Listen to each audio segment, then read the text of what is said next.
We now hear from Neville Hodgkinson.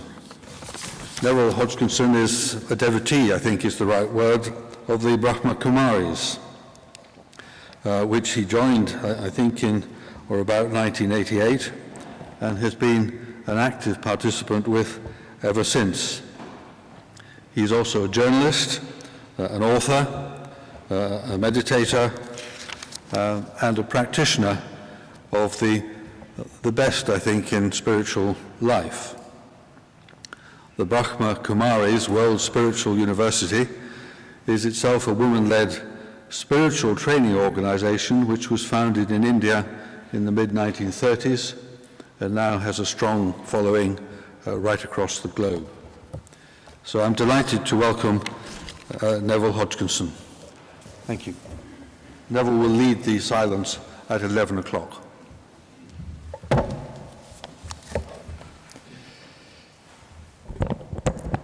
Thank you, Ian, and thanks to the Justice Day organisers for inviting me here. I'm also on a path of purification, but I have quite some way to go, and I realise that when I get caught in a traffic jam like I did this morning. I was desperately trying to transcend my irritation, but I had only partial success. But it wasn't too bad, because as soon as we arrived and Richard took us across to the side there, and I experienced about 15 minutes of the meditation and immediately jumped into that beautiful bath of silence. It was a great pleasure. And then, of course, hearing from Richard Carter and Lama Zangmo has been a huge pleasure. It's reminded me of something that has taken me quite a long time to understand, actually, which is that love and compassion and understanding all enable self-transcendence, or they are a consequence of self-transcendence. The two go together. This took me time to understand, because when I began on the spiritual journey, I was already in my late 30s and came from having lived a rather selfish, ego-driven life in the media, which was regularly causing me big ups and downs, and probably, even though I was working as a medical correspondent, I felt that I was a candidate for a coronary, which would have been very embarrassing for my newspaper if I had collapsed of a heart attack at the age of 40 or whatever. And but I was fortunate, because learning about medicine from doctors at the forefront of their field, especially I found myself gravitating towards those who were aware of the importance of our thoughts and feelings in maintaining good health or in making us ill. And so this actually was one of the things that helped me to open up to an understanding that a different way forward was needed for me. And it's a special pleasure to be here, actually, some 36 years on from when I began. It was October 1980, and a doctor friend had invited me to a press conference at the Westminster Abbey, just nearby. And the Dean of Westminster was speaking alongside a Swami, a visiting Swami from India. And they both spoke about the soul, and it was language that, working as a medical and science correspondent, I hadn't been at all familiar with. And in the silence that followed their talks at what was supposed to be a press conference, a sort of golden red light opened out in my forehead, and I was absolutely shocked by it, paced the streets for a couple of hours, and then it was accompanied by extraordinary bliss. And I went back to the office and looked up Gray's Anatomy to try and find out what had happened in my brain that had produced such an experience, but I couldn't get away with that. And the next day I put my notice in, and quite soon afterwards, while working as a freelance, I came across the Brahma Kumaris, who have turned out to be good guides for me. So I stumbled into transcendence, in a sense. It was like a gift to me that gave me such a deep sense of joy and lifted me out of the stress that I was experiencing at that time. And the problem was that when I went along to other gatherings, like this one, where I stepped into the beauty of the peace here, I would feel as if I charged my battery of well-being from those gatherings. But then when I was back in the newspaper office, which quite soon afterwards I was, I would use up whatever I'd gained and find myself caught up with my ego and all the other things quite quickly. So this carried on. There was a big change immediately because of having been so hungry, and satisfying that thirst by going into these gatherings of meditative practitioners was a great help.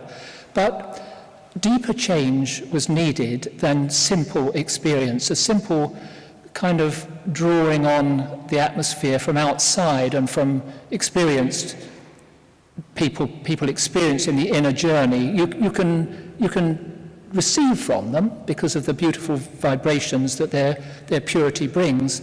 But actually I found that one of the things that allowed me to make a big step forward was a shift in my understanding.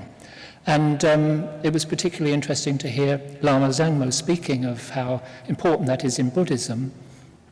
I think the reason that I was able to experience so beautifully in those first years, when I was in the gatherings, I had such a materialistic outlook conditioned in my brain, but I'd lost confidence in my intellect. And so I underwent what I called an intellect bypass operation, where it allowed me to sort of function with my intellect in my everyday work, but then switch into this other mode of being that bypassed my brain. And that was very fortunate, actually, because it allowed me to experience this transcendent aspect of my being.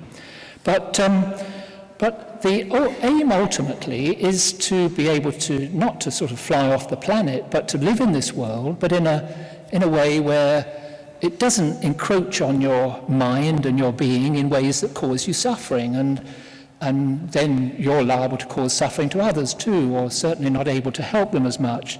So a shift has happened from my being really quite an out-and-out materialist. It's become very clear to me that there is a source of truth, which I can connect to, and I can feel it with my mind, and which nourishes and sustains. And I've learned that when you drink deeply at this well, various addictions and dependencies and compulsive behaviors will fall away. So this is a wonderful discovery. Some kind of love has filled my heart with happiness, and it's healing. Some old wounds have disappeared. But I've also developed the deep conviction, and this is where the cognitive shift has come, which has really, I feel, empowered me on top of those lovely experiences. The deep conviction that the essence of who I am is spirit and not matter. I've actually been helped in this shift, not just by the teachings of the Brahmakumari Spiritual University, because these teachings were there, but I somehow wasn't able to make that shift in my brain. But I've recently been looking quite a bit at frontier science, which supports the spiritual perspective. And I thought today I would like to just give you a flavour of that, because I've found it so valuable. The way the science is moving is to support the idea that I'm an individuated unit or agent of consciousness, a soul in more traditional language, and playing a role in this physical world.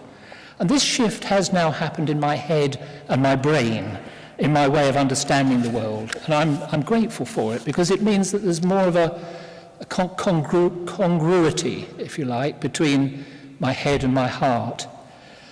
This emerging paradigm in science maintains that consciousness is primary, the ground of being from which the material world emerges. It's mind-boggling to most scientists, to most people, frankly. We are so imbued with the materialist worldview, with all the BBC programs on science. Everywhere you hear discussions. Even religious-minded people, I feel, quite often have bought into the scientific model, even though they feel that there is a part of them that somehow is relating to the transcendent.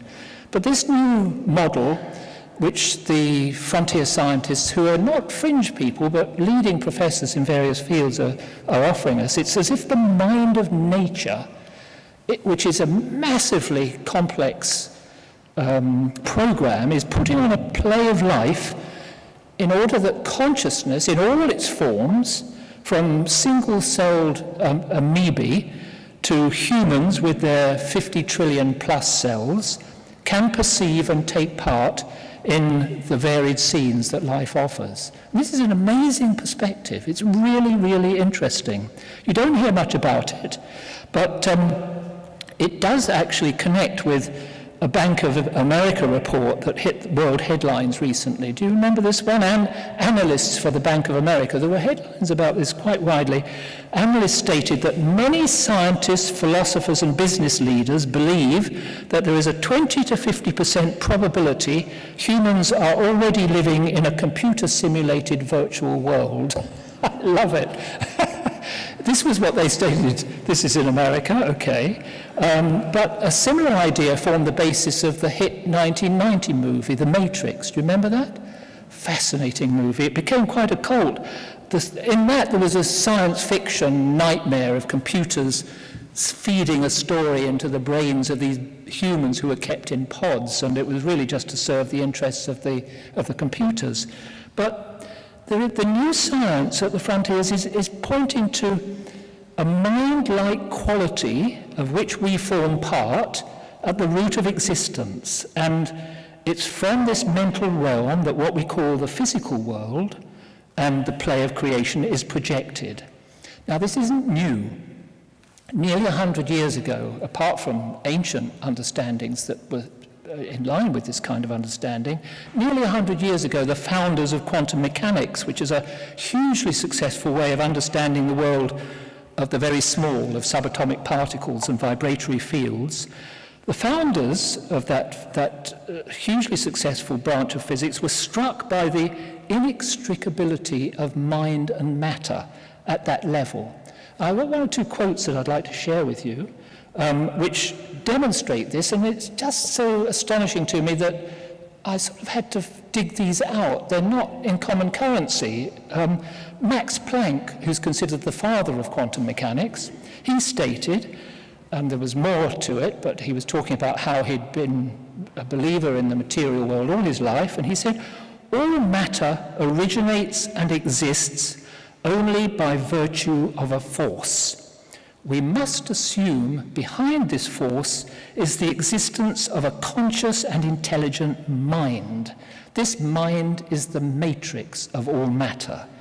And Einstein, who quarreled with some aspects of quantum theory, probably rightly, there's still something missing in it. He famously said, God does not play dice. But Einstein said, everyone who is seriously involved in the pursuit of science becomes convinced that a spirit is manifest in the laws of the universe, a spirit vastly superior to that of man, and one in the face of which we with our modest powers must feel humble. And there was a British physicist around that time, 1930, he wrote a book, forgotten the title, but he said, this was Sir James Jeans, very eminent physicist and mathematician, the stream of knowledge is heading towards a non-mechanical reality. The universe begins to look more like a great thought than a great machine. Mind no longer appears as an accidental intruder into the realm of matter. We are beginning to suspect that we ought rather to hail it as a creator and governor of the realm of matter. So that was in the 30s. Now, there's been a long gap in which we turned away from those ideas. I suspect it was because of the horrors that came about in Nazi Germany, in the ideologies of Stalin's Russia, Soviet Union, millions dying in the name of certain ideals, certain ideologues. It's as if my generation, I was born towards the end of the war years, we grew up feeling somehow, many of us, that let's not go into those sort of territories of the uncertain. Let's just deal with practical, tangible realities that we can measure and be sure about and get on with life in that way. And I think perhaps that is a kind of ethic in science on the materialistic side. So there has been this long gap in which those findings back in the 20s and 30s were neglected. But as today's scientists and mathematicians delve more deeply into the quantum realm, some are mounting similar, strong challenges to their materialist colleagues. One is Professor Donald Hoffman. He's a professor of cognitive science at the University of California at Irvine. He published a fascinating 37-page paper just a few years back, presenting a case that what we perceive as physical objects, like this lectern and my body and brain and everything, are really more like icons on a desktop, through which consciousness enables all the different species, including ourselves, to negotiate the game of life. It's like this isn't really what it looks. We know that actually if we go down into the subatomic nature of this, it's whirring subatomic particles, but somehow an image of something useful to me like this has been created, even though the reality of it is that it is being projected by mind from a deeper level. This is the way he's argued his paper. Deepak Chopra picked up on this, and in an article in the Huffington Post with Professor Rudolf Tanzi, the headline on it was, "Good news, you are not your brain." Now that is good news, because if you understand that the conditioning in your brain can be sidestepped, as I did in those early days, that is a very empowering thing to understand. It means that you can start to really take the reins of your mind and consequently your brain, and your brain will change, as the neuroscientists tell us, according to how you use it. So Hoffman writes, and you can see plenty of him on YouTube, consciousness has always been fundamental and matter derivative. The picture of an evolving, unconscious universe of space-time, matter, and fields that over billions of years fitfully gives birth first to life, then to consciousness, is false. And then there's Richard Conn Henry, a professor of physics and astronomy at Johns Hopkins University in the US. And in Nature, that top science journal, he wrote an essay headed "The Mental Universe." And he wrote, "It is not matter that creates an illusion of consciousness," which is the conventional scientific view, that somehow the complexity of our brains produces this illusion of consciousness, but consciousness that creates an illusion of matter. That is correct physics. It is not controversial in the slightest degree that there is no material reality. This has been demonstrated in both theory and experiment. And a final quote from one of very, very current, Dr. Ron Garrett, who was one of the geniuses who founded Google. He says, "The mathematics of quantum information theory tell us unambiguously that particles are not real. We are not physical entities, but informational ones. We are not made of atoms, we are made of quantum bits. What we usually call reality is really a very high-quality simulation running on a quantum computer." So these are the kind of ideas that are actually emerging. We find them mind-boggling because we're so steeped in the materialistic view, but there is supportive experiential data too. You're probably familiar with the near-death experience. There have been thousands of these cases reported now, where people have died and then clinically died, and then minutes, sometimes longer, later they're resuscitated, and they speak of their consciousness having expanded, not having been reduced. They feel as if they're part of some field of awareness which is much wider than the conventional view of the world that the brain enables them to have. The brain seems to be like a filter that enables us to focus on the part that we're playing. But actually, if we step beyond that into this transcendent realm, you access some much deeper realities. So this is the picture that is emerging, but I think it's also becoming clearer that in our overstimulated, stress-filled, consumerist world, we've closed too tightly those doors of perception of what used to be called the divine. one of the best studies of the near-death experience was by Dr. Pim van Lommel, a cardiologist in Holland. He ran a study for several years involving many hospitals, and his summary of it was that enveloped by light, people experience total acceptance and unconditional love and have access to a deep knowledge and wisdom with indescribable clarity and insight. And some of the people who have had these experiences say things like the pinnacle of everything there is, of energy, of love especially, of warmth, of beauty. And they say, on return, a single loving thought would let me be part of the whole again. And I find that very important. Now that I understand that I am consciousness, I am soul, I'm not a material being, I am an embodied soul, so the human is both, but at that deeper level, beyond the temporary nature of this body, I will continue as that individuated consciousness. And when that's understood, you start to discover that awareness becomes much more available to you when, as we've been hearing earlier from the other speakers, when we live with compassion, when we live with love, because it's as if that is the deeper nature of reality. The selfishness, which we sometimes find ourselves forced into in this competitive world, is not really who we are. And when we live in those ways, we're betraying the deeper truth about ourselves. So it's important in the process of embracing the transcendent, not simply to take your mind into anything in this realm that lies beyond, because from what I understand, there are many, many different levels to it. But actually, if you feel that you're able to connect to the highest, which is your love, you connect to the highest in you, what happens is it's like when you choose to feel positivity and love and peace, it's as if you are tuning into a broadcast. You're tuning into the deeper nature of this field of consciousness which is running the show. And that empowers you as well. It's a wonderful thing.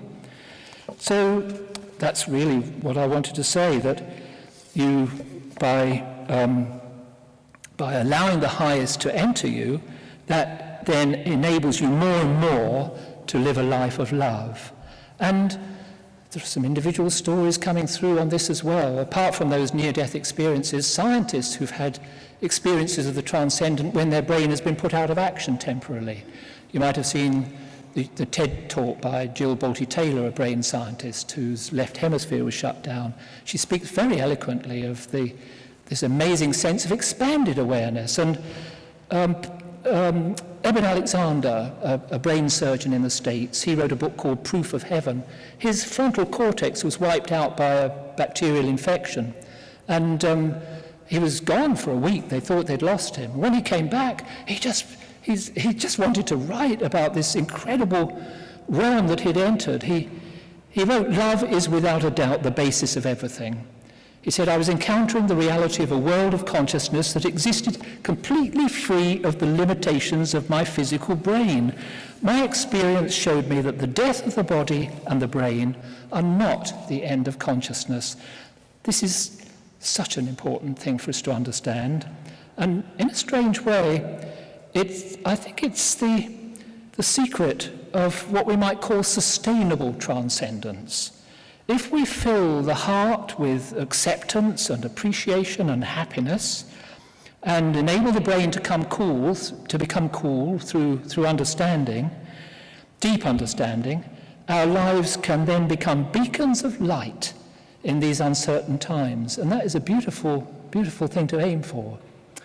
Thank you. I think now we're going to have 3 minutes of silence, and maybe in that period we simply take our minds with gratitude into this beautiful awareness of the inner being that is love and peace. Yes, we find ourselves in this material world, with its limitations, but we don't have to be lost in that. When we understand that the transcendent is a reality,